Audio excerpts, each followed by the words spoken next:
right, we're back with Modus Mundii, and I'm going to admit something right now. We had a little bit of a problem. I had actually recorded all of Korthos Island, and then when I went back to look at my other microphone, had messed up.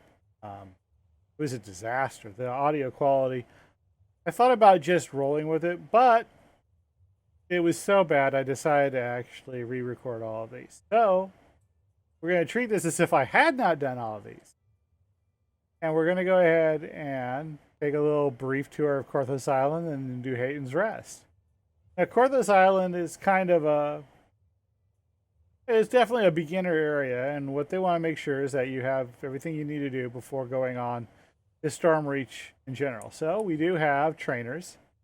Here's one set of trainers with the Warlock, Rogue, Alchemist, Wizard, Bard, and Druid trainer. The monk right there. If I said monk. We have the bar. It actually has a real bartender in it now. I was really surprised to find that out a couple of months ago. Used to have just a general thing. A hireling defender who will sell you a hireling. Only level 1 hirelings, but Byron Scout Sword is a good buy. We'll go ahead and buy one of him. We'll need him a little bit later. Here's another small group of trainers. We've got the Cleric, Barbarian, Paladin, and Favored Soul Trainer right here. And then our final set of trainers are right here. The Sorcerer, Artificer, Ranger, and Fighter Trainer. Right down here is the dock that goes to Stormreach, Valeria, right there. And that's the gate out to Korthos Island, which we have not unlocked yet. Wink, wink. So the first quest that they lead you to is Heyton's Rest. The Sawagan are invading Heyton's Crypt. What are they doing down there? They're the Devourer. They're evil.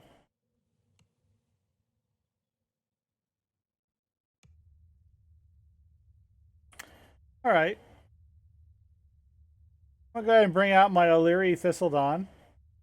I have a permanent gold seal higher that I got with the starter pack. I think you can still get that. I think they changed it a little bit. I think you can still get the permanent Illyri. He won't go in. He's supposed to be maintaining the crypts. What is he up to? He seems shifty. You notice something strange about the wall. Ooh, and now we have a hidden door. Some kind of secret door in the wall. This is a dark and dusty passage. Now this hidden door goes down to here in decades. This first area. Well, it's not the first area. Actually, this is the last area. Now it leads you to this trap right here. Now this trap's pretty neat because it's actually one of the less common traps in the game, but by no means is it like unheard of. There are a couple of them. The one I'm thinking of most often that I remember is actually in one of the shadow crypts.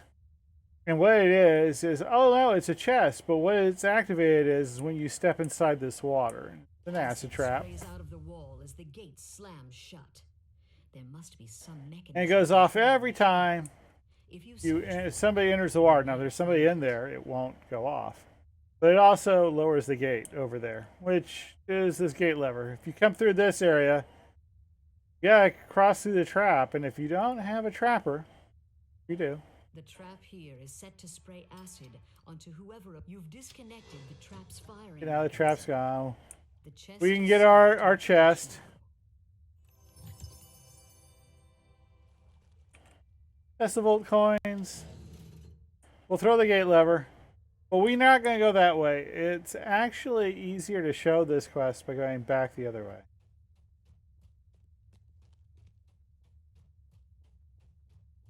This is now the back at where the entrance is, and we're supposed to, if you don't have someone who can search that out, you're supposed to go this way.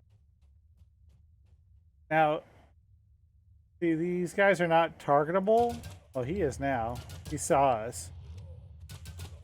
Sometimes they're targetable and you can shoot them, and sometimes they're untargetable and you can shoot them, and sometimes they're not targetable and you can't shoot. That's really prevalent now in, say, Salt Marsh. All right, these are trainer chests. They contain different types of weapons so you can learn how the weapons work. This has, let's see,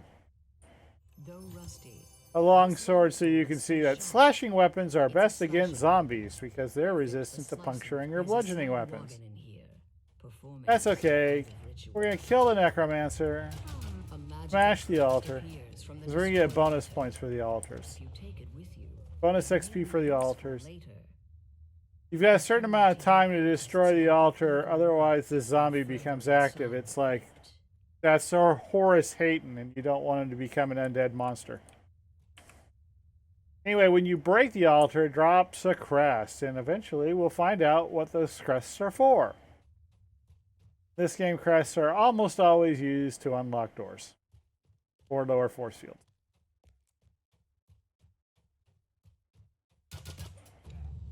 As you slay these foul cultists, take care to keep your This chest has a rusty heavy mace starter. You can't sell it because it wants to show you that skeletons are resistant to piercing and slashing weapons. Same thing down here. Kill the necromancer. Kill the altar. Kill the skelly. Collect the crest.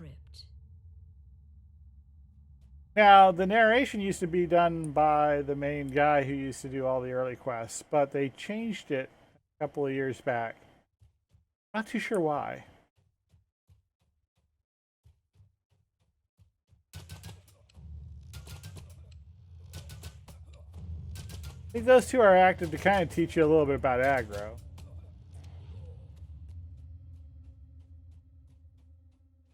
Hey, a rest shrine and a resurrection shrine, just in case you mess up. Now, rest shrines, of course, restore hit points and spell points. You always get all your spell points back, but hit points are based on your heal skill or the heal skill or the greatest heal skill of a nearby party member.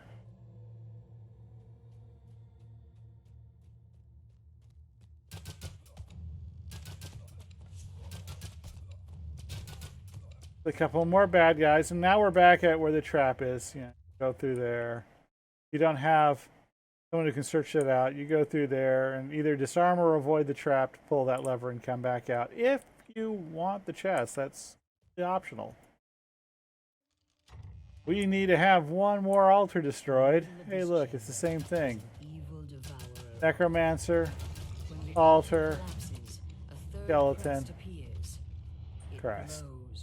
Alright, none of the Heyton family has been turned into an undead monster. Done our good deed. We have 3 crests. And now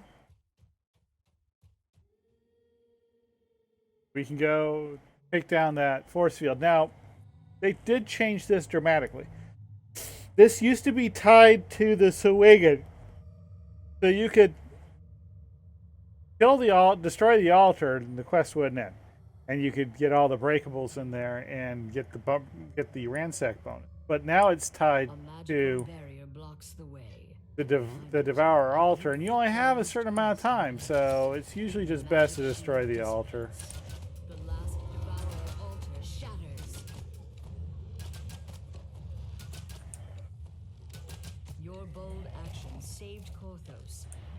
The Sahuagin's fell scheme to naught. The XP swing isn't enough. Chamber is now yours.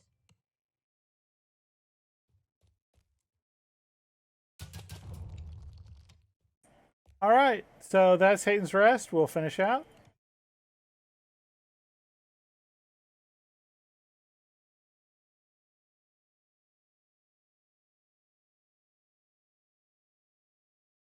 And now we'll collect our reward. Kaja. Kaja gives either the Amulet of Inner Focus, which is a concentration +1, will save +1 necklace, which is not half bad for level 1, and the Amulet of the Brute, which is garbage. I mean, yes, you get Constitution, but you also take a hit to Wisdom and Intelligence. And no matter what, at this level, you can't take hits to your stats, especially Wisdom, because that's your will save.